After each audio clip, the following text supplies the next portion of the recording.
Hare Krishna. Okay, very good. So, let's start off with quick revision of the third chapter that we have seen till now. We have discussed quite a bit on Karma Yoga, which is the name of the third chapter, and it begins with a very interesting question by Arjuna. Who remembers that question? Hare Krishna Prabhuji. Hare Still, Krishna. Arjun is confused and is asking to Lord Krishna that what I have to do. Exactly. What I have to do. Should I, just sit quietly or should I go out and fight? Yeah, based on what you're telling me, I think sitting quietly is an interesting, much more proper, appropriate conclusion of what you are saying. Yeah. So that is what he is also considering. He is thinking that I have to sit quietly. And then Lord Krishna commences with the discussion on the overall uh, summary of why one has to do their own karma. And he begins with by clearly identifying some basic principles. What are the basic principles that he identifies and tells Arjuna in the beginning of the third chapter? So, three key things he talks of. Arohan and Avrohan. Very nice. Arohan Panta, Avrohan Panta. How knowledge descending from top is much more easier. Yeah. Yes. So Sankhya Yoga as compared to Bhakti Yoga. Is definitely what this particular. So directly our Acharya is telling us what is the right thing to do is a much more easier, faster, better method than trying to experimentally find out, and then try to go up. Yeah. So that is the Arohan versus Avarohan panthas, and Avrohan pantha is what is recommended by Arjuna as seen in the discussion between the Sankhya Yoga and Bhakti Yoga aspects. Very nice. That's the very first principle Arjuna is told. Then, Uh, Perform the prescribed duty, not take the sannyasa directly. okay, but before that, he tells something else. Soul is active. Very nice. Soul is active. Soul is always active. Yeah, which means it will have to do some action or the other. And therefore, he says, if anything, anyway, action has to be done, then why not perform your prescribed duties? Yeah. And so that's what he talks about prescribed duties, but he makes a specific point in relation to doing or not doing prescribed duties. What does he say?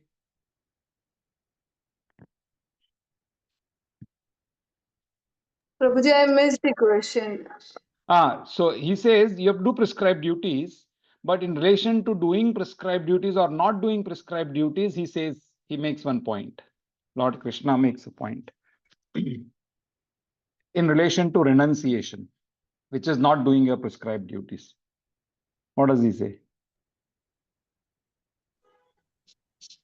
Yeah, Do Achieve prescribed. purification. purification, very nice. Without purification, if you do renunciation, then that is problematic. So that is the third principle that Lord Krishna says. Anyway, you have to do prescribed duties, but how you should do prescribed duties? By taking them as a means of purification, isn't it? Yeah. So then what happens when you are purifying yourself? Then automatically you will reach to the stage of renunciation. At that point of time, then you can give up your prescribed duties. But right now, Arjuna, he has to do his prescribed duties. Why? Arohan Pantha, Avrohan Pantha. Our Acharyas have mentioned this particular point through our various teachings, that we have to do our prescribed duties.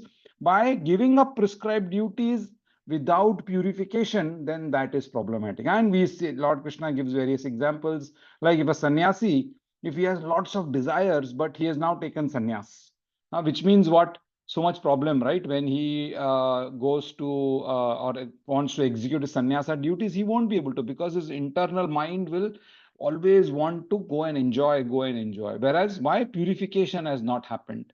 So therefore, giving up your prescribed duties without purification is problematic. So then comes the question, how to do the purification? How to do the purification? By prescribed duties only, isn't it? And Lord Krishna explains how to do prescribed duties. 3.9, what does he say? How to do prescribed duties? so So that it leads to purification. whatever work we are doing, we have to do the sacrifice for the Lord Vishnu as As Lord Vishnu sacrifice for only. Lord Vishnu. Very nice. As for Lord Vishnu only. Very nice. Yeah, so that is the way of purification.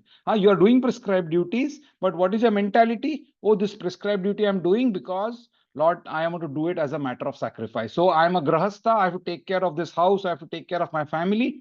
How am I going to do it? Oh, Lord Krishna has entrusted these two souls or these three souls, whoever, in my house, so that I need to take care of them. That is my duty towards them. And I'm doing it. Why? Because Lord Krishna will be pleased when I do my duty. So with this mentality, when we have to, with this mentality, when we do, what happens? The work that we do, the prescribed duty that we do becomes purification. Yeah, it becomes purifies our heart, it purifies the way. Yeah, and then therefore in terms of purification, what else happens when you do it in the way, when you do it for Lord Vishnu? What happens? We discuss the cycle of sacrifice. What happens when you do it as a matter of purification?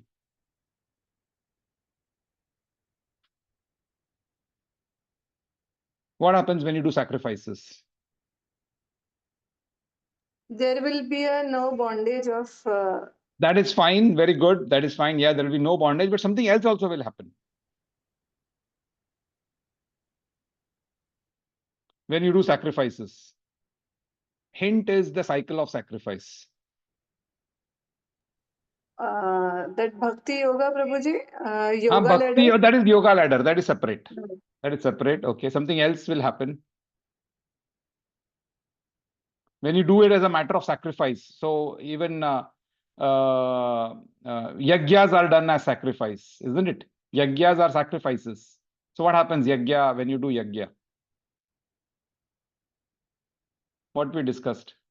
It pleases the demigods. Very nice. Fantastic. It pleases the demigods. And therefore, the demigods, what do? They shower their mercy on all of us.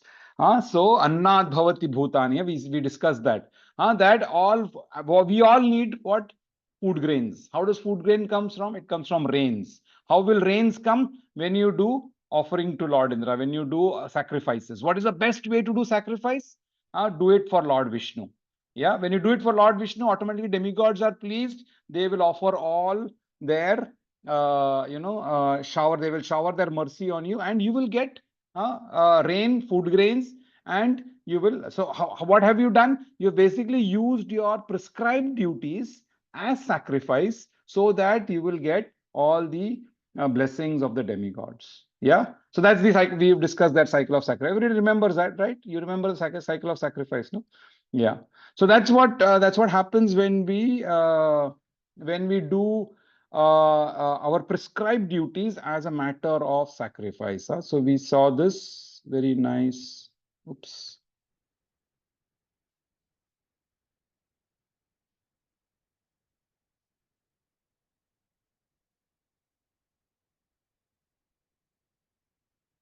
Yeah.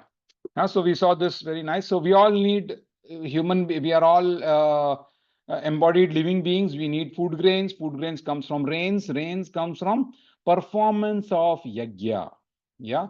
And what is performance of yajna? Is nothing but your prescribed duties. When you do your prescribed duties, then perfect sacrifice happens. How you do? You have to do it as explained by Lord Krishna in 3.9. In this particular verse, Lord Krishna says how to do.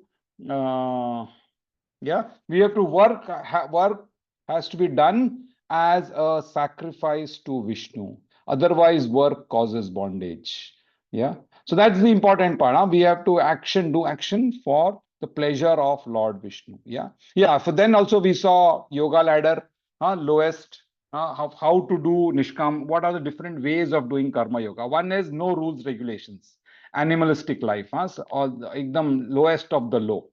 Yeah, you don't follow any rules regulations. Then you say, oh, this is so much of bad karma I'm getting, let me do something what is mentioned in the Vedas. We do karma kanda, regulated sense gratification. Then we say, no, regulated sense gratification also is problematic, let me do sakam karma yoga. I will And then you move to Nishkam Karma Yoga.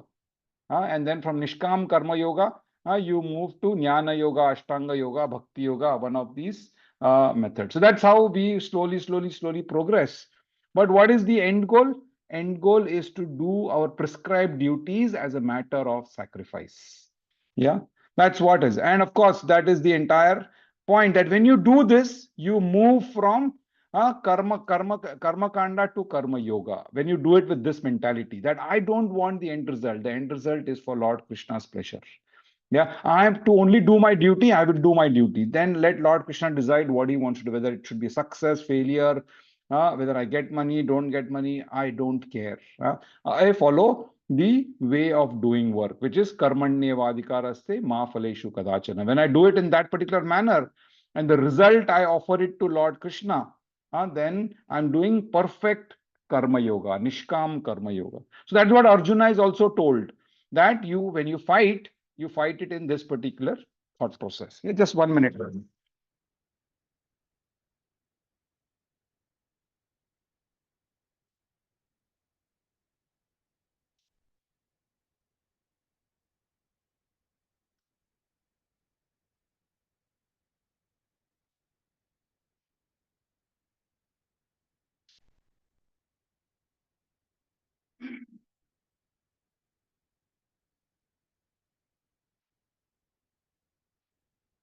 Hare Krishna. Sorry. Yeah. So you do your duty as an offering to Lord Krishna. That's when you move to Nishkam Karma, a perfect way of doing your activities. Yeah, that's what we see, and therefore we see this entire cycle of sacrifice coming here. Demigods also happy, everybody is happy because you're doing yajna. And when you're doing yajna, automatically it is acting as a vaccine. And one of the best ways, of course, 3 times we eat food. So one of the best yajnas is offering of the food to Lord Krishna. So when we do this particular offering, the bhoga offering to Lord Krishna, automatically what it does, the food becomes spiritually charged. It also nourishes our body, but it also nourishes our soul. Yeah, so spiritual nourishment and also physical nourishment happens when we eat only prasad. If you don't eat prasad, that means you're eating sin. Now, that's what Lord Krishna mentions in the previous shloka. They prepare food for sense enjoyment and they eat only sins, and therefore they can never be happy. So one of the best ways is what? To be free from any reactions is to ensure we eat only Krishna Prasad. So cycle of sacrifice, we saw Nishkam Karma Yoga. We do it as only a matter of doing for Lord Krishna, Lord Vishnu, and only for Lord Krishna's pleasure. And Lord Krishna gives examples. He says King Janaka also does Karma Yoga or Nishkam Karma Yoga. Everybody does that. Yeah. And therefore they move to higher planetary systems, or they move to liberation. Yeah. So even Krishna performs prescribed duties. He says, I also do prescribed duties. That's what we saw. And many times what we have to do, we have to gradually progress towards doing this. Many people are not aware of all of this. We should not go out and, blast them and tell them, oh, what you're doing is wrong. We slowly, what is the method utilized? We slowly, gradually bring them into this process of Krishna consciousness. A gradual process, progress in Krishna consciousness is what is recommended in so slowly means what? So somebody is doing some work, maybe somebody has a car, like I know this example. Somebody had a van actually in our congregation. He was not very active. So our temple leader said, oh, you have a van, why don't you bring prasad from the kitchen to the temple hall? Your van will be very useful. So he said, okay, fine, not a problem. Yeah, I can use my van. So then he started using the van as service to Lord Krishna. Yeah, and then slowly his seva started increasing. Yeah, and now he's a fantastic devotee. Now, what has done? Gradual progress in Krishna consciousness. That is all is required. Yeah, and that is what is the method of also doing proper preaching. Yeah, and we saw different aspects of attached workers, detached workers. And therefore, Krishna concludes this particular discussion of Nishkam Karma Yoga in shloka number 30, which is the purpose of Bhagavad Gita verse. How to do this perfect Nishkam Karma Yoga. How to do? Surrendering all your work unto me, doing everything for Krishna, either directly or indirectly. How to do indirect work for Krishna? Now, when I say indirect work for Krishna, what do we do?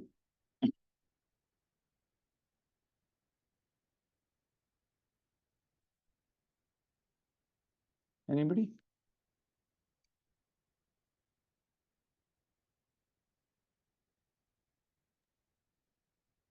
Keeping Krishna No? in center for all the works you do. That is okay. Yes, that's one way. What other way?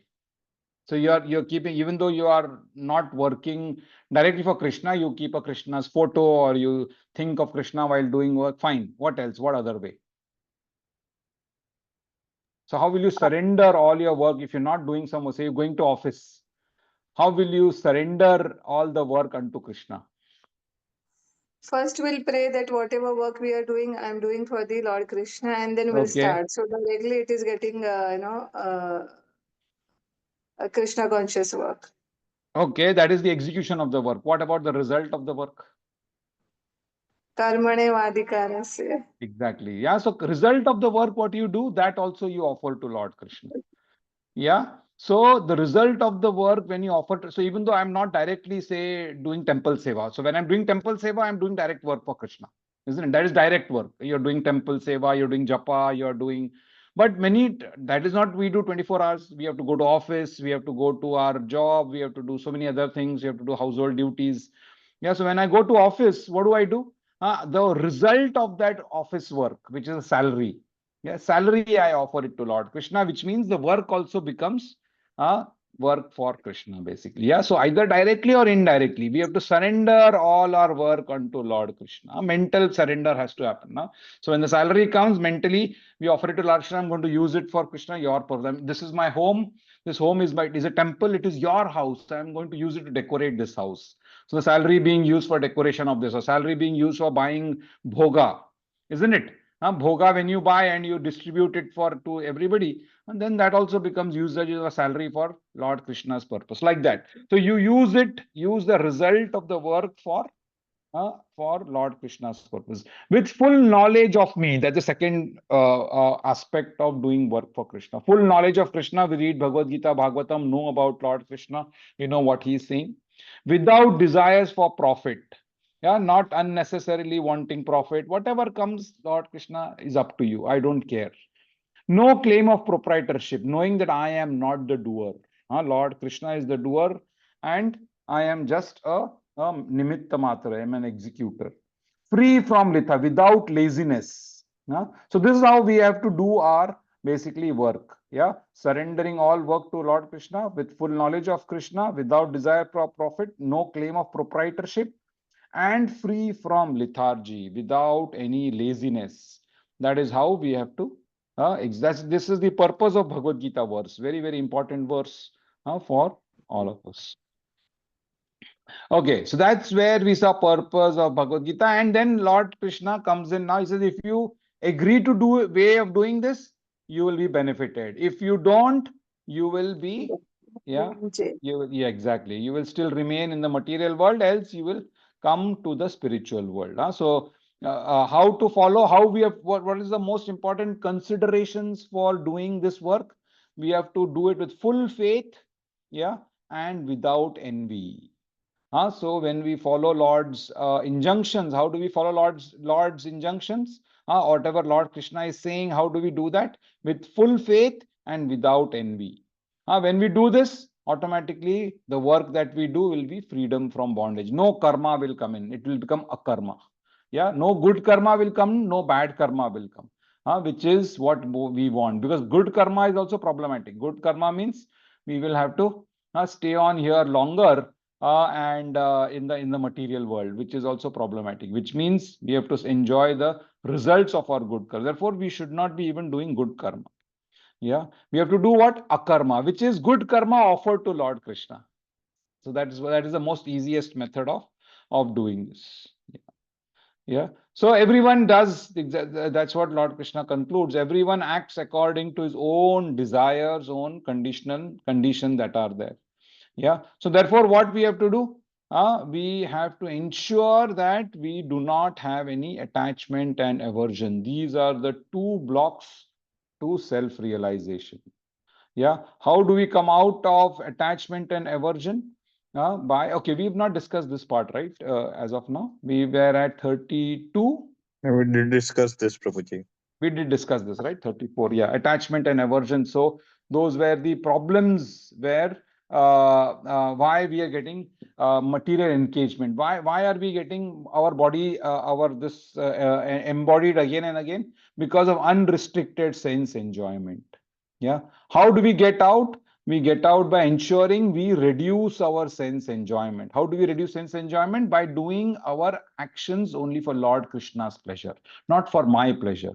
I am not the important person. Lord Krishna is the important person. So when we change our perspective from me-centric, me and mine, let's not do it me and mine, let's do it everything from Krishna centers, Krishna in the center perspective. Yeah. So when we do everything from a Krishna-centric perspective, automatically attachment and aversion goes away. So therefore, what we have to do, we have to best, therefore, way is to follow one's own prescribed duties. That is the point that we kind of, that was the end conclusion of Lord Krishna's discussion of following the duty to without any this thing. So let's look at, sorry, not here.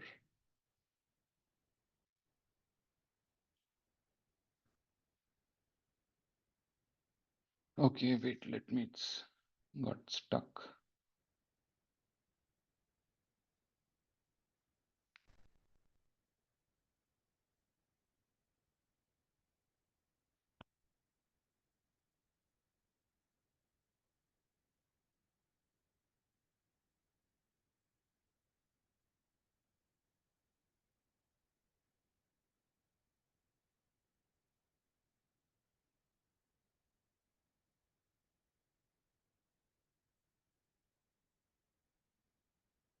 Yeah, so we saw this particular part. Every man of knowledge acts according to his own nature. We all act according to our nature.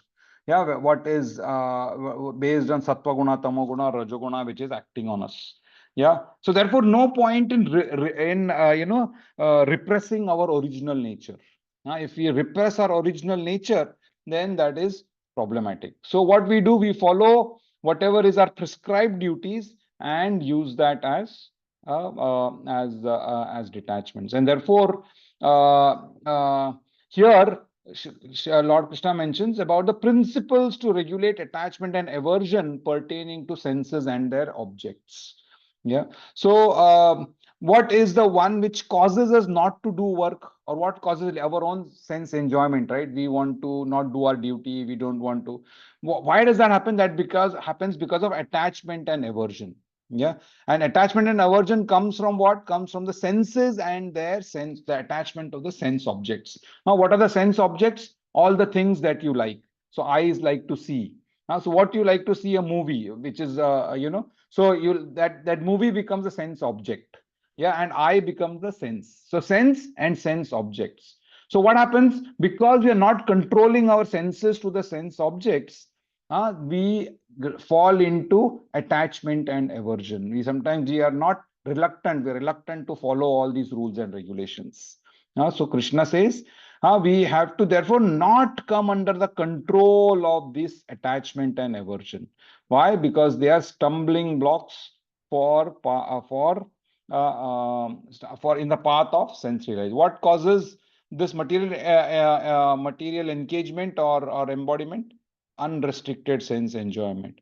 How do you come out? By following rules and regulations in relation to attachment and aversion. There are rules and regulations of the senses and the sense of. Therefore, we follow four regulative principles. What is that? It is a set of rules, right? Saying that no meat eating, no illicit sex, no intoxication, no gambling. What are we trying? We're trying to ensure our attachment and aversion to those things are controlled. Yeah. If we are unable to do this, then what happens? We are not able to do our prescribed duties. If we don't do prescribed duties, which means no sacrifices. No sacrifices means demigods are unhappy. If demigods are unhappy, then we don't get what we need. So ultimately, it all leads us to unhappiness and all problems in life. Therefore, what is the best way to be happy? By being Krishna conscious, by doing our duties for the pleasure of Lord Krishna. What stops us from becoming Krishna conscious? Attachment and aversion. Yeah, which means the senses wanting to enjoy the sense objects become a problem for us. That is the point here Lord Krishna is making. But ultimately, what we have to do, we have to try and do prescribed duties in the best manner as possible and not try to do somebody else's duties, not try to do our own duties. We have to follow. Therefore, he makes this last point here. It is far better to discharge one's prescribed duties, even though faultily, than to do another duties perfectly. Arjuna, what did he want to do? He didn't want to fight. He wanted to go and do Brahmana's work. Saying, oh, I will do begging, I will do some teaching and all of that. I will go to the Himalayas, I will do meditation. That's what he wanted to do, which is not his duties. His duty is what? To fight. So therefore, Arjuna, if he does his own prescribed, if he does not do his own prescribed duties, it's going to be problematic. Yeah. So therefore, Arjuna is being told that you have to do your own, even if it is fault, no problem with your own duties. If you're not able to execute it perfectly, no, you have to try. Result, you leave it to Lord Krishna, isn't it? Yeah. So you have to keep doing our prescribed duties. Somebody else's duties, somebody else's another duties, we should not be doing. And he says, destruction in the course of performing one's own duty is better than engaging in another's duties. For to follow another's path is dangerous. So Krishna is very clearly telling Arjuna he has no option but to do his prescribed duty. What is his prescribed duty? To fight. Yeah. So that's where we stopped, I think, here. Let's look at the next shloka. But before that, any quick questions or thoughts to what we've just saw this in our last class and last, in fact, 3-4 classes. I've just done a quick summary so that the next part becomes very clear when we discuss. No? Okay, great. So now comes this particular point. Arjuna is now coming into the picture again. Yeah. So he's saying, oh, good, all of you or whatever you are saying is good, but there is a but now. Arjuna, of course, he has to ask questions. That is what the real method of acquiring knowledge is. Pari prashnena sevaya. We have to ask questions to our guru. Krishna has just become the guru of Arjuna in the second chapter. So Arjuna is obviously wanting to clear all his doubts. So now comes the doubt of Arjuna. Let us see what he says in shloka number 36. Yeah, Arjuna Mataji, read. Hare Krishna. Arjun Uvacha अथ केन प्रयुक्तोऽयं पापं चरति पुरुषः अनिच्छन् अपि Varshneya Baladev नियोजितः. Very nice. Translation. Arjuna said, O descendant of Rishni, by what is one impelled to sinful acts, even unwillingly, as if engaged by force? So Arjuna says, yes, I know most of the time what is right and what is wrong. I know that, oh, I have to fight and I have to, not, but something inside me forces me to do all these bad things. Yeah, that's what is the question is. What is that? By what is one impelled to do sinful acts? That is the point that Lord Krishna is being asked by Arjuna, because Arjuna says, oh, good, all of this, whatever you're telling me, I have to do my karma, I have to do all of this. I know all the rules, regulations, I know everything. But still, even after knowing all of these things, even after knowing that I should not be doing sinful actions, I am impelled, as if somebody is forcing me to do this sinful reactions or the sinful actions. So he's saying, because of what? What is causing me this particular force? What force is causing me to do sinful reactions? So interestingly, Srila Prabhupada has a small purport. Read the purport, Mataji. A living entity, as a part and parcel of the Supreme, is originally spiritual, pure, and free from all material contaminations. Therefore, by nature, he is not subject to the sins of the material world. But when he is in contact with the material nature, he acts in many sinful ways without hesitation, and sometimes even against his will. As such, Arjuna's question to Krishna is very sanguine. What is that, Prabhuji? Sanguine, real. Sanguine. As to the perverted nature of the living entities, although the living entity sometimes does not want to act in sin, he is still forced to act. Sinful action are not, however, impelled by the super soul within, but are due to another cause, as the Lord explains in the next verse. So now Krishna is going to answer this very important question. Arjuna is asking that I know whatever you are saying is right. I know I should be doing, I know what is right. I know what is wrong. But many times I am forced to do something which is wrong. Yeah. So here, that's what here Srila Prabhupada is also saying. Why does that happen? He says, but when he is in contact with the material nature, by nature, spirit soul is very pure. But what has happened? The spirit soul now has got 8 coverings. Bhumi, Rapo, Annalo, Vayu, Kham, Man, Buddhi, and Ahankar. So eight coverings have come up on top of this particular jiva. So what has happened? He is come in contact with material nature. And this contact with material nature is what causes him to do some sinful actions. And what is that? What is the actual thing which causes that sinful reactions? That's what Krishna explains in the next verse. Here we can say, we can see here, although the living entity sometimes does not want to act in sin, he is still forced to act. Yeah, no matter you had a question, go ahead. Prabhuji, as Arjuna said that I know I have done some sinful action, right? And post which, after doing this, sometimes we justify ourselves कि अरे उसने ऐसे किया था इसलिए मैंने ऐसे किया. My intention was not like that. So how we can understand this, Prabhuji? Yeah, so that understanding comes as the answer to the next question. Lord Krishna answers your question exactly. What causes this? उसने किया तो मेरे को भी करना है. I also want to fight with him. He hit me one, I want to hit him two. Yeah, so like that. Why this? Why this comes? Even though I know hitting two is wrong. Yeah, even though I know it is wrong, violence is wrong, I know, but still something, forces from inside forces you to go and hit that person. Happens, right? In anger, that happens. So why that happens? That comes in the next shloka. What does Lord Krishna say? Okay, let's see the answer from Ashish Prabhuji. Go ahead. Hare Krishna. Sri Bhagavan Uvacha Kama Esha Krodha Esha Rajoguna Samudbhava Mahasano Mahapapma Vidyena Mihavairnam. Very nice. So Kama and Krodha. The Supreme Personality of Godhead said, it is lust only, Arjuna, which is born of a contact with the material mode of passion, and later transformed into wrath, which is the all-devouring sinful enemy of the world. So lust only is what is the cause. Yeah. So what is lust now? We have to understand what is lust. Kama esha krodha esha.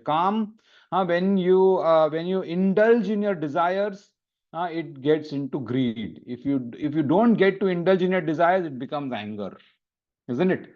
Yeah. So many times that's what the lust has various forms. Lord Krishna is now explaining what is that? What is the thing which causes you to do sinful reactions or sinful actions?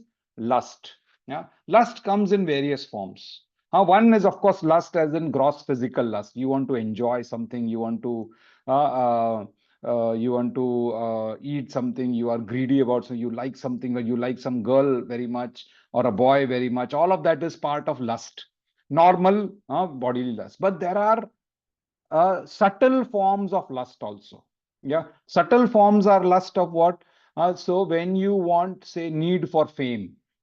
Need for fame is a form of lust. We all want to know, oh, I'm so great, I'm so good. Everybody should say I'm good, isn't it? We all want this, isn't it? Yeah, that, oh, I have to be good. Everybody should say I'm good. Nobody should say anything bad behind my back, isn't it? That's the normal. This comes from what? This comes from false ego, thinking that I am the body and I am very, very good. Yeah. So now, when to come to the question which Aruna Mataji was asking, now if somebody comes and hits you, what happens? It means your ego is, yeah, it means your lust, which you were thinking, oh, I am so good, I am so powerful, that has got shattered. Now, what we are doing to overcome this, yeah, you want to now establish yourself again to show that no, I am more powerful. And that what happens, that lust from inside, it converts to anger, and you go and hit him twice, to show him that I am better than you, isn't it? So in that sense, lust and anger, these are the two things which causes us to do a lot of sinful reactions. How does anger also come? When lust does not get fulfilled, then anger comes. Yeah, if lust gets fulfilled, then it becomes greed. You want to do more. Then when you can't get more, then you get angry, isn't it? Like that. So finally, lust results in anger only, always. Huh?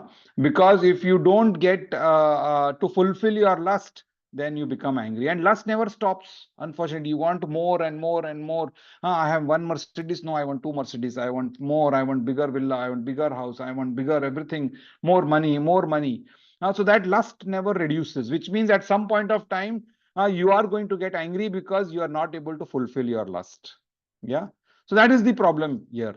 And also Srila Prabhupada talks about where does this lust originally come from, originate from. Very nice purport. Let's read this purport.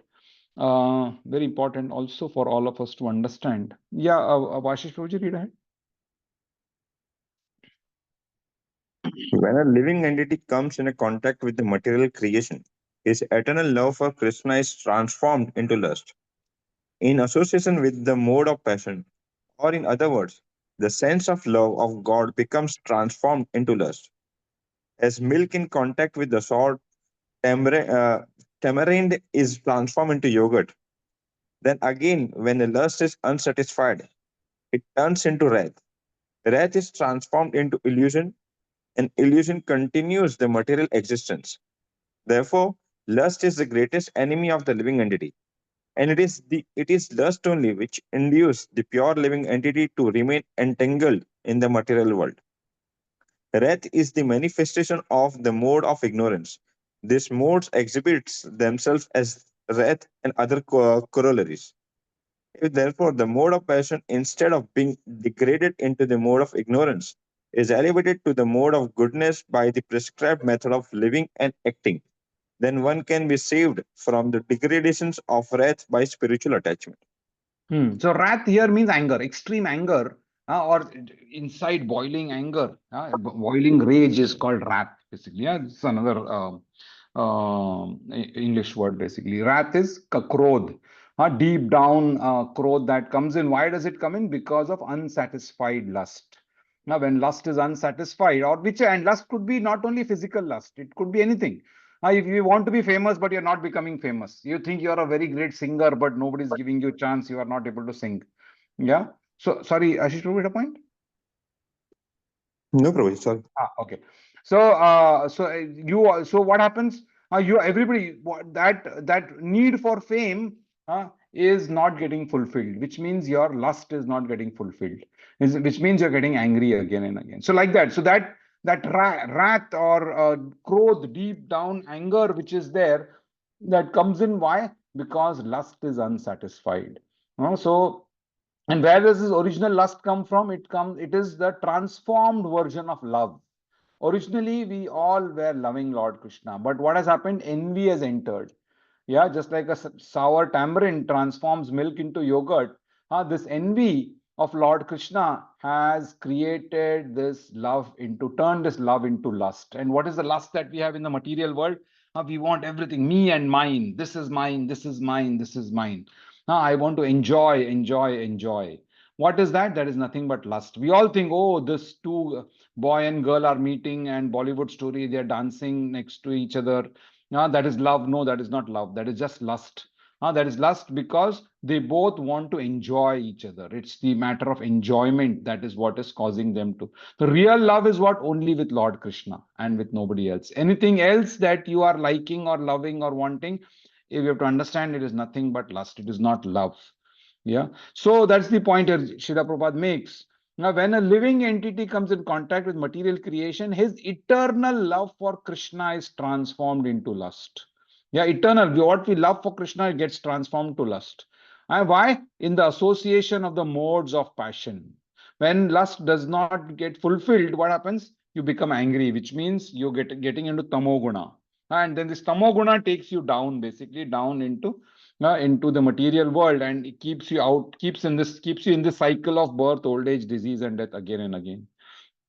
And here Srila Prabhupada also says, therefore, lust is the greatest enemy of the living entity. And it is lust only which induces the pure living entity to remain entangled in this material world. So just like in a jail, all the prisoners, they have their legs tied up together, right?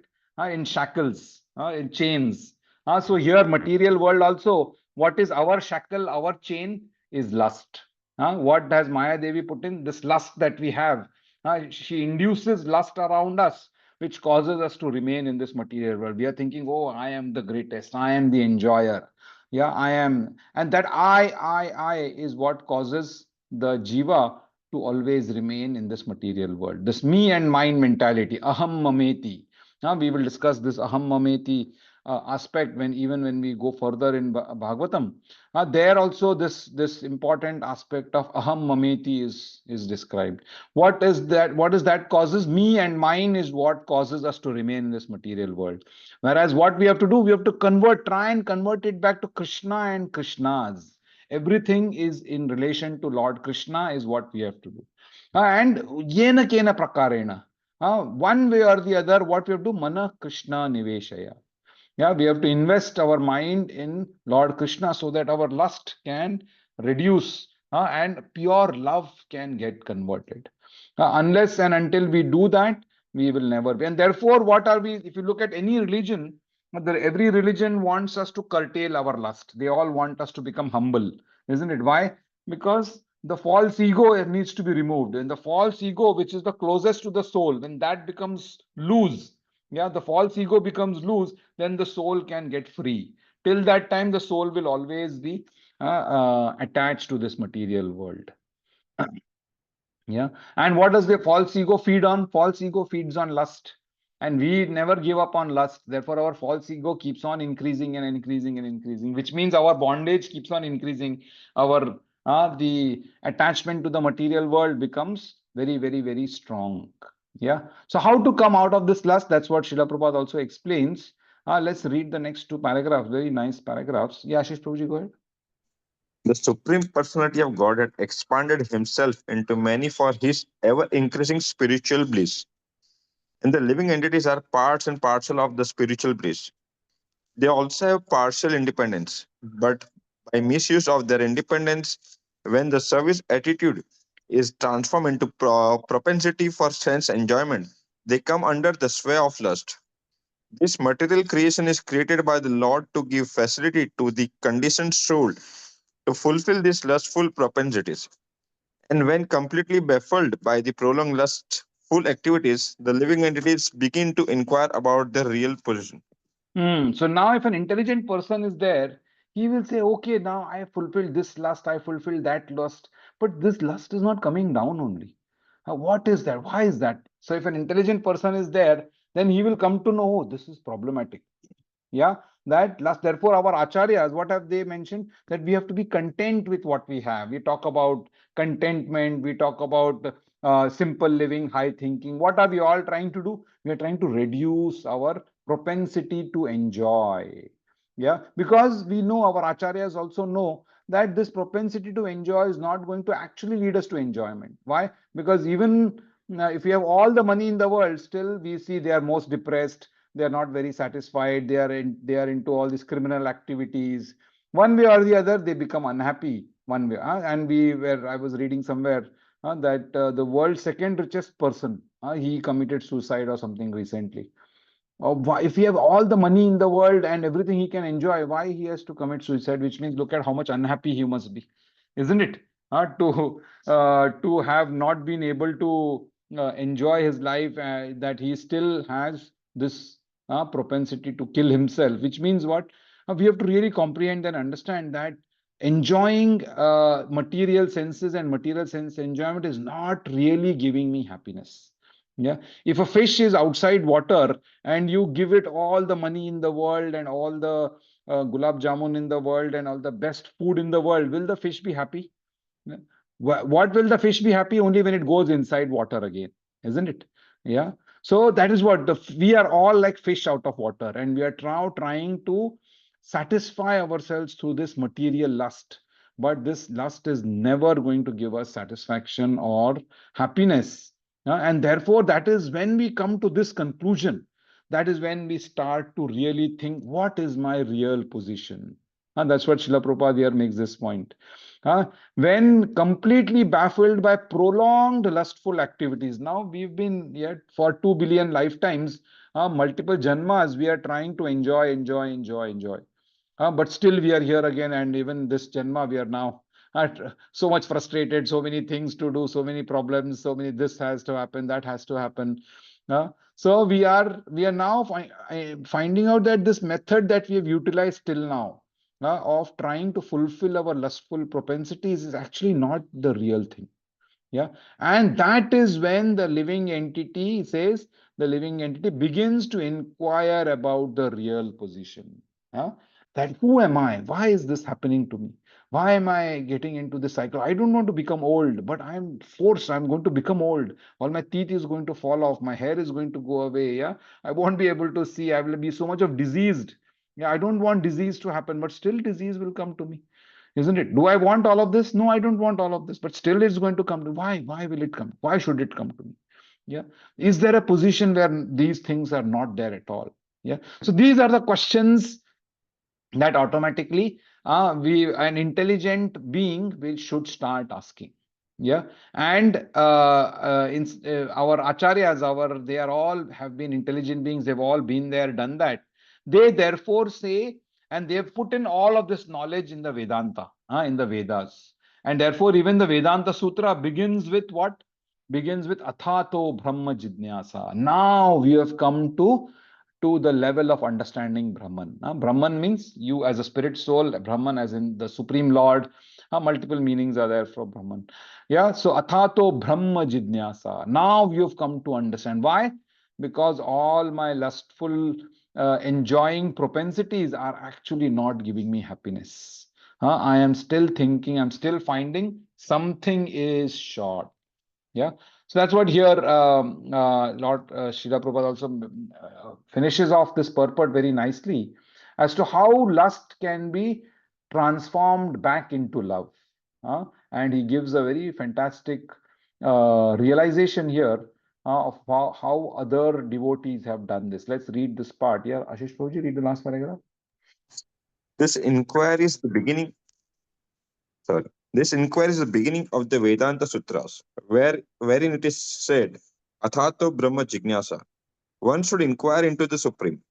And the Supreme is defined in the Srimad Bhagavatam as Janmadeo Asya Yato Na Vayat Anvayat, Anvayat Vanvayat itarasta. Itarascha. The origin of everything is the Supreme Brahman. Therefore, the origin of lust is also in the Supreme. If therefore lust is transformed into love for the Supreme or transformed into Krishna consciousness, or in other words, desiring everything for Krishna, then both lust and wrath can be spiritualized. Hanuman, the great servitor of Lord Rama, exhibited his wrath by burning the golden city of Ravana, but by doing so, he became the greatest devotee of the Lord. Here also in the Bhagavad Gita, the Lord induced Arjuna to engage his wrath upon his enemies for the satisfaction of the Lord. Therefore, lust and wrath, when they are employed in Krishna consciousness, become our friends instead of our enemies. Hare So how to utilize this lust and wrath? We have to utilize them in Krishna consciousness. Our anger should be for protecting devotees. So that is how we kind of ensure, like just like Hanuman, what did he do? He used his anger to serve Lord Krishna. But here the point is this one. Yeah. If therefore lust is transformed into love for the Supreme, or transformed into Krishna consciousness, or in other words, desiring everything for Krishna, which is 3.9, isn't it? Doing our prescribed duties for Lord Krishna's pleasure. So automatically what happens? Both lust and wrath can be spiritualized. Automatically, lust gets converted to love. Why? Love for Lord Krishna is what is the solution to this entire thing. So that's what Srila Prabhupada here is giving us the solution also in the beautiful purport. But what is the reason or what is the answer Lord Krishna is giving? Lord Krishna is saying it is lust only, O Arjuna, which is causing all of these problems, sinful reactions in the world. So we have to therefore ensure that we control our lust. How do we control our lust? We use it in Krishna consciousness. If every day morning you're doing japa, you'll not get angry at all. Yeah. So one of the measures for you to see that your japa is becoming effective or not is when you start to realize that you are not getting angry enough nowadays. Yeah, automatically anger should come down. Why? Because all your anger and wrath and lust are getting spiritualized. Yeah, so one of the very effective measures, you should count how many times in a day you are getting angry. Yeah, and it should start coming down. If in a day you're getting angry 10 times, it should start slowly coming down. Finally, you should be such a state that you don't get angry at all.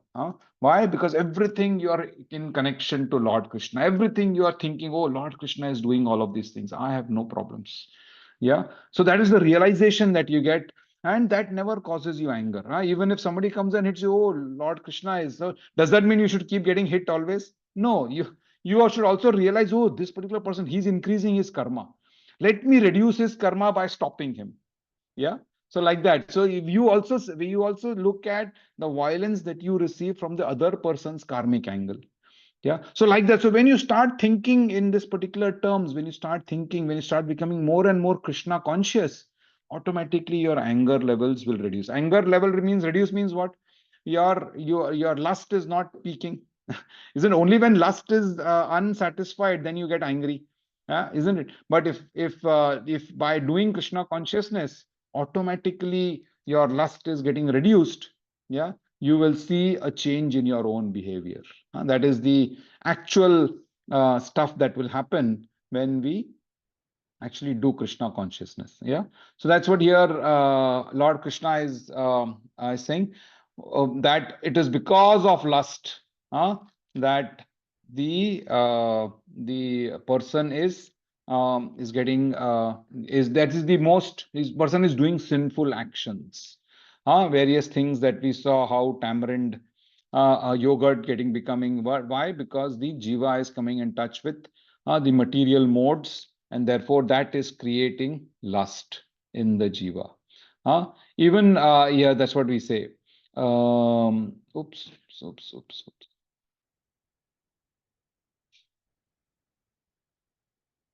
Yeah, this one. Yeah, so origin of lust also is from Supreme. Yeah, and how does that particular come in? Because our original love for Lord Krishna has got converted to lust, basically. So how to spiritualize lust and wrath? We do our prescribed duties in what way? In 3.9, doing everything for Lord Krishna. Yeah. So automatically our when we do everything in that. So therefore, doing prescribed duties is also the relation, is also the method to control our lust, basically, even though lust is the biggest of the biggest enemies. Okay, so let's see now different levels of lust. Lord Krishna is explaining different levels of lust in the next particular verse. Okay, let's look at 38. Yeah, Rajendra Prabhuji, are you okay to chant?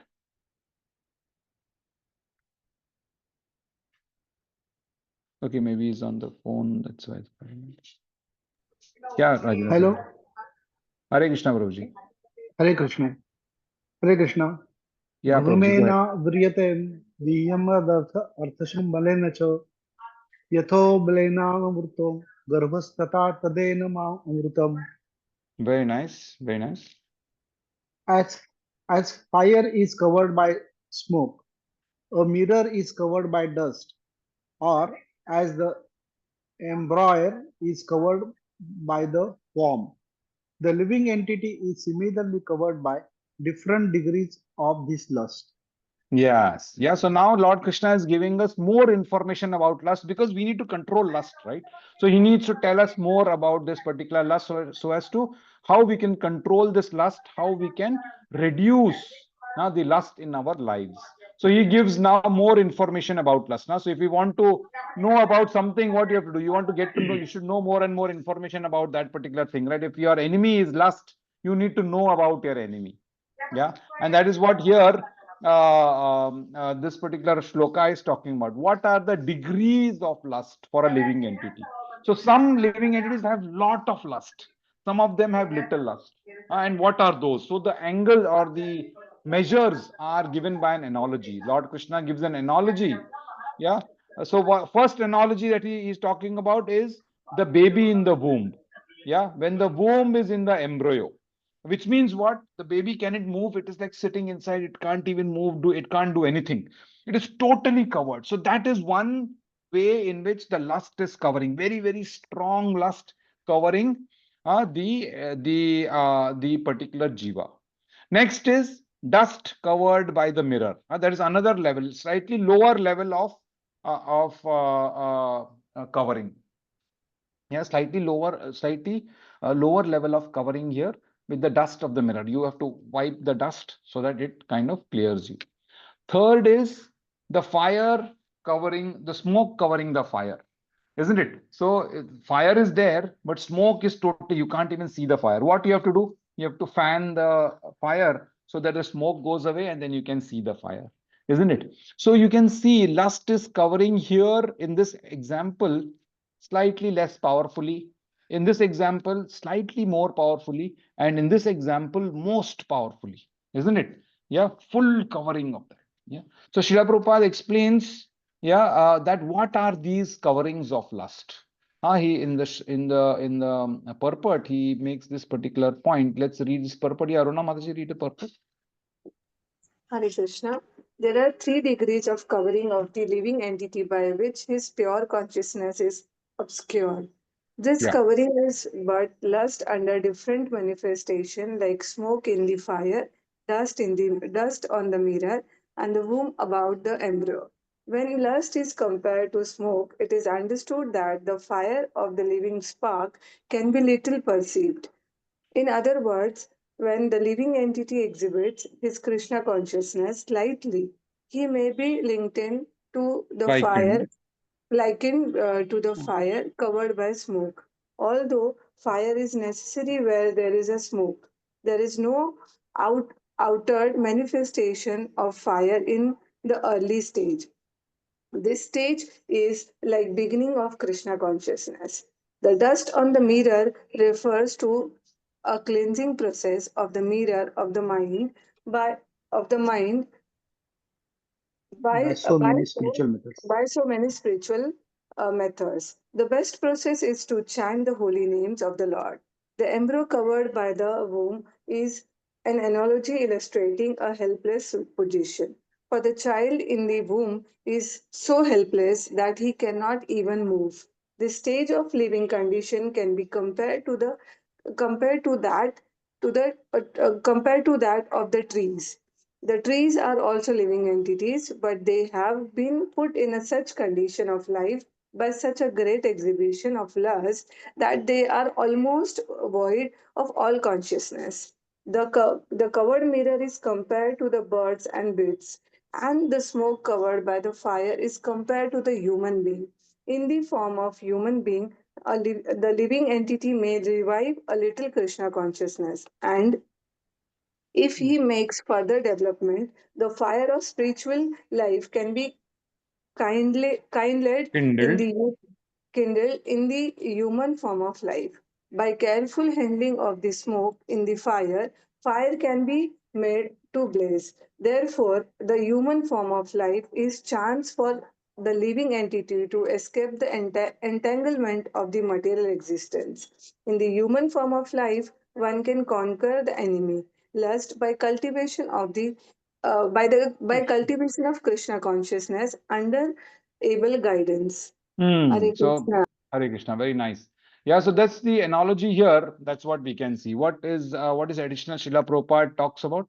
He says that this particular degree of covering the womb and the embryo, it is like so strong. Lust is covering so strong that it is compared to consciousness of trees. Trees are also living entities, but in their past janma, they were so much enamored by lust. Yeah, they were so much enamored that they became trees. Yeah, their consciousness caused them to become trees, and they are unable to do anything. They're just standing there doing nothing, just like the womb in the embryo. Knowledge is completely covered. They are unable to do any action, anything. Yeah. So this is like extremely strong, and there are people also, many people, they are so much lustful that they don't want to do any. We go and tell them Krishna consciousness, this, that, come to the temple. No, they are not interested at all.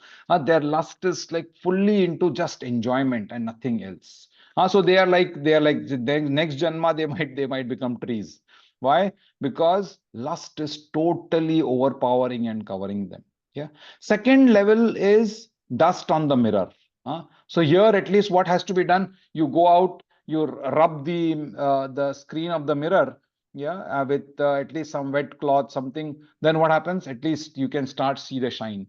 So something can be done. Basically, some spiritual methods, if you apply, then this dust on the mirror will go away. Yeah. So this is compared to beast consciousness of the beasts and animals and birds. Their consciousness is of this particular level. At least we can give them some prasad, we can give them some food, or we can, if you have dogs in the house or cows, we can tell them to, get them to do little bit of chanting, japa, do Krishna consciousness little bit in front of them. They can start at least going to the higher level. Yeah. Third level, Aruna Mataji, hold on to your question. Third level is the fire and smoke. Here, if a little fire is, a lot of smoke comes. But if you want to really get the fire ablaze, you have to fan the fire. Which means what? You have to do Krishna conscious activity, lots of Krishna conscious activity. When you do, which is you do read Bhagavad Gita, Bhagavatam, you read different, you hear acharyas, you take Krishna, you take initiation, you do japa every day. What is happening? You are kindling the fire, which means lust is totally going to go away. All the smoke is going to go away and the full fire will come. Which means lust will not be there at all when the full fire is there. That is what is compared to the consciousness of human beings. We are at this level. We can have a chance to become fully Krishna conscious, remove all lust altogether. How? By kindling, by this Srila Prabhupada makes it, by we get a chance to kindle the fire of Krishna consciousness by careful handling of the smoke. So when the smoke is not too much smoke is coming, we kind of fan the smoke away so that the fire comes out. Yeah. And in one can conquer lust by cultivation of Krishna consciousness under the guidance of the spiritual master. So when we do this, how do we, again, what are we doing here? What we are following what Lord Krishna is telling, basically, isn't it? Yeah. So when the spiritual master is nothing but representation of Lord Krishna. When Lord Krishna is present in our lives, automatically we are able to then become more and more Krishna conscious, becoming more and more human being. Yeah. And as human beings, we can then be ready to go back home, back to Godhead. So we have a very good chance now. Why? Because our covering of lust is like this. So we have to smoke, we have to fan the smoke, fan the fire so that the smoke goes away totally and you can become fully Krishna conscious. How to do that? By doing prescribed duties for Lord Krishna's pleasure. So that the part doesn't go away. Our duties we have to do for Lord Krishna's pleasure. All our actions we have to do for Lord Krishna. Yeah. Yeah, Runa Mataji had a point. Go ahead. Hare Krishna, Prabhuji. Prabhuji, we have compared a tree with the womb of embryo, the child one, right? Mm-hmm. So, as you said that because of the past lives lust, they become a tree. Okay. So, Mm-hmm. how we can see Vrindavan's tree, Prabhuji? They That is are different, no? That is different. Their trees they are conscious altogether. We are talking about general trees everywhere. Some trees, say in Dubai here, yeah, yeah. So they are like, and even why only trees? Even people, yeah. So many times even animals in Vrindavan, they are different level altogether. You cannot, you are now mixing normal karmic things with devotee things. Yeah. Okay. So in fact, they say that even an animal in Vrindavan has done something very nice and he's a devotee and therefore he's come there. So we are not talking about those generic ones here. They are all devotees basically. They have in some way or the other controlled their lust. Maybe some little bit is remaining and therefore they've got a chance to come to Vrindavan and remove that particular lust also. Maybe they are at this particular level of smoke and fire. It's full fire is there, but little smoke is also coming. Now, when they get a birth in Vrindavan, that smoke will also go away totally, and they will be only in Krishna consciousness fully. Yeah. So when I was thinking about this, no, Prabhuji, suddenly Hmm. that Damodar Lila one, Nal Kuver, Yes, directly exactly. came in front of me. So they were in their past life when Narada has, punished them. So Exactly. at that Imagine they time, got association of Narada Muni. yes, If they got association of Narada Muni means that mercy is there, no? and that was Isn't it? not punishment. That was In a way, mercy. yeah, exactly. Exactly. In a way, it was punishment. In a way, it was not a punishment. Yeah. Achintya. Yeah. Hare Krishna. Hare Krishna. Hare Krishna.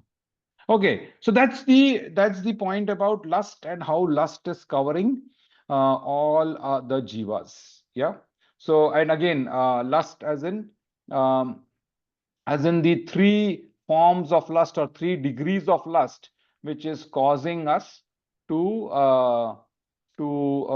this particular birth, old age, disease, and death cycle. Okay. Okay, let's look at one last shloka again. 39. Yeah, Ashish Prabhuji can read this one. Hare Krishna. Avratam gnanameteन ज्ञानिनो नित्यवैरिणा कामरूपेण कौन्तेय दुष्पुरेण नलेन च. Very nice. Yeah. Thus, the wise living entity's pure consciousness becomes covered by his eternal enemy in the form of lust, which is never satisfied, which burns like fire. So this what happens? The pure consciousness gets covered from eternity, such a long time, right? All our previous janmas, the lust is covering. New desires are coming, new things you want, new sense objects are iPhone 14, iPhone 15, iPhone 25, all the new desire, new things are coming, and we are always wanting more and more and more and more. Why? Because lust is never satisfied. And therefore, what happens? It burns like fire. If you don't get it, if you're unable to fulfill our lust, it burns like fire. Yeah. So that's why so if a fire, what we have to do, if the fire is there, do you go and put kerosene on the fire? No. What you have to do? You have to stop the fire. You have to ensure that no fuel goes to the fire, right? So lust is like that. Lust means you cannot keep on adding. If you keep on fueling the lust, it will keep on growing and growing and growing. So what you have to do? You have to control. We have to always try Control. and control. Yeah, most important. Let's look at what this is. Yeah, Rajendra Prabhuji can read this purport. Go ahead. Yeah. Yes. Hare Krishna. Hare Krishna. It it is the said in the Manusmriti that lust cannot be satisfied by any amount of sense enjoyment. Just as a fire is never extinguished by a constant supply of fuel. In the material world, the center of all activities, sex, and thus the material world is called Maithunya Agar, Agar. Agar, or shackles of sex life. In the ordinary prison house, criminals are kept within bars. Similarly, the criminals who are disobedient to the law of the Lord are shackled by sex life. Advancement of material civilization of the basis of sense gratification means increasing the duration of the material existence of living entity. Therefore, The lust is the symbol of ignorance by the living entity is kept within the material world. While one enjoyment sense gratification, it may be that there is some feeling of happiness, but actually that so-called feeling of happiness is the ultimate enemy of the sense of enjoyer. Yes, yes, fantastic point here Srila Prabhupada makes. Hmm. That what that lust cannot be satisfied by any amount of sense enjoyment. We can think, oh, I like this food. So you eat that, you eat and eat and eat and but you never get satisfied because you like that food so much. Or watching movies or whatever is your lust, whatever is that. By just fulfilling that lust, it is not going to reduce. It says, just as fire is never extinguished by a constant supply of fuel. If you're constantly applying fuel, the fire is not thinking, oh, I want to stop this fire, oh, pour more kerosene. No, I want to stop this fire, pour more petrol. No, it's not going to stop. It's going to become more. So like that, lust cannot be controlled by indulging in more amount of lust. We have to control, we have to reduce our sense gratification. But what is happening in the material world, if you see advancement of material world is what means more and more sense gratification, which means the entire material world is designed to keep us inside. It is not designed to for us to go. New and new products keep on coming, new and new things keep on coming, uh, and our desire keeps on increasing and increasing and increasing, which means what this entire material world is designed for, what designed to keep us inside, which is like it's like a prison house. And what is the shackles? The shackle is our lust. Our lust, we are all chained into this material world by lust. And if you want to break this chain, what you have to do? You have to cut lust. You have to stop lust. Yeah. But how do we do that? We have to first assess where are we? In which degree of lust are we in? Are we at this level? Are we at this level? Are we at this level?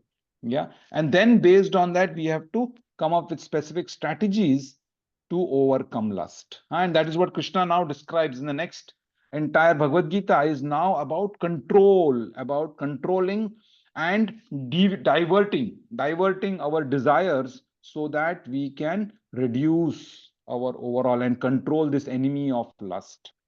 We will see some more points about lust in the next set of shlokas, which we will discuss in our next class.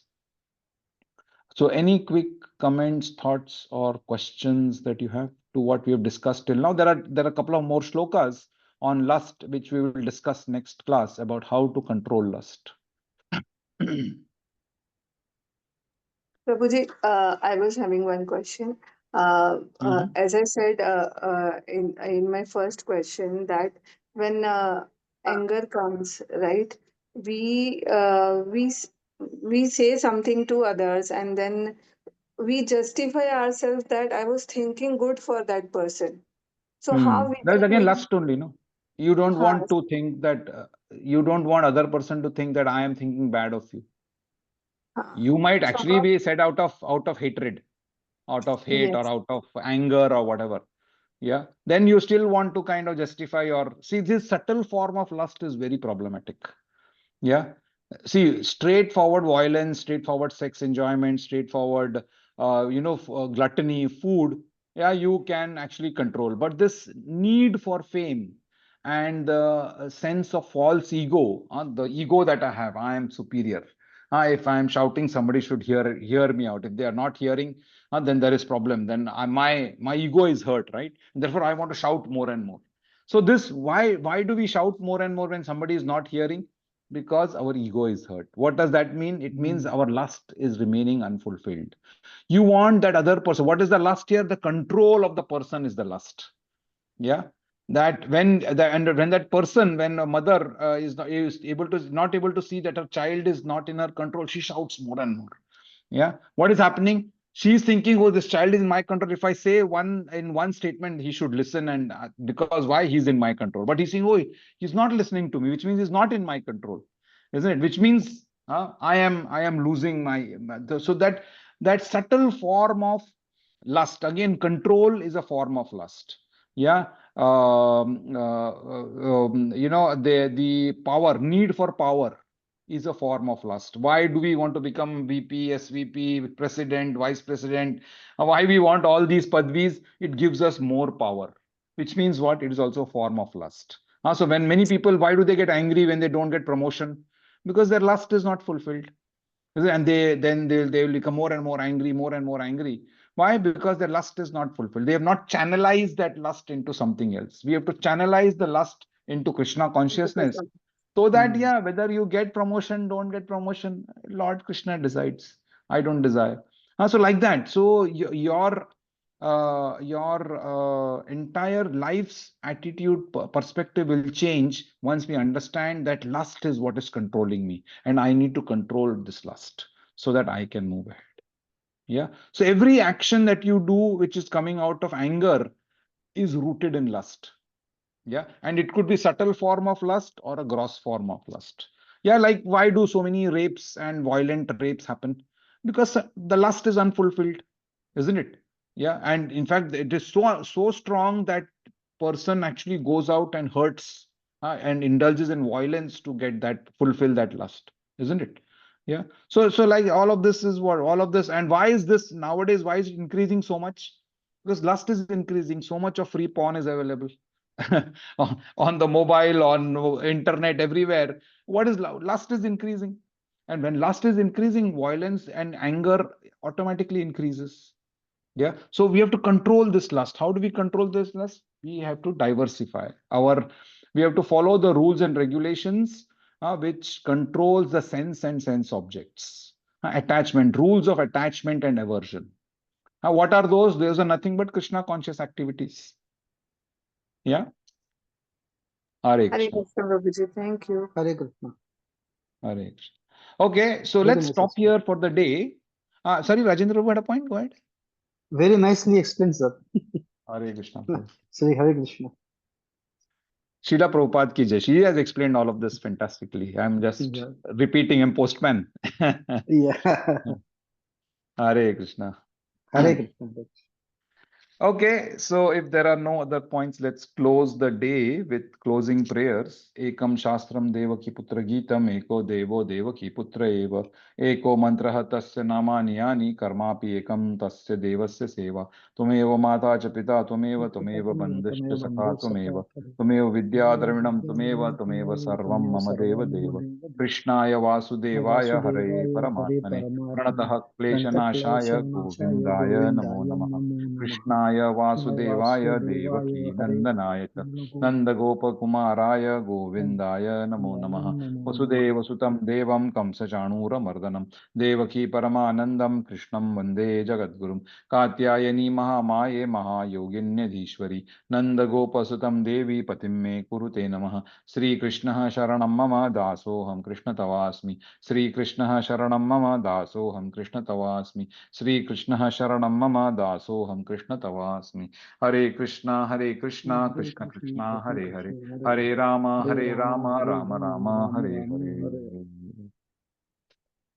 Shrimad Bhagavad Gita पाठ की जय श्रीला प्रभुपाद की जय Hare Hare Krishna, Krishna Prabhuji. Hare Thank Krishna. you. Hare Krishna.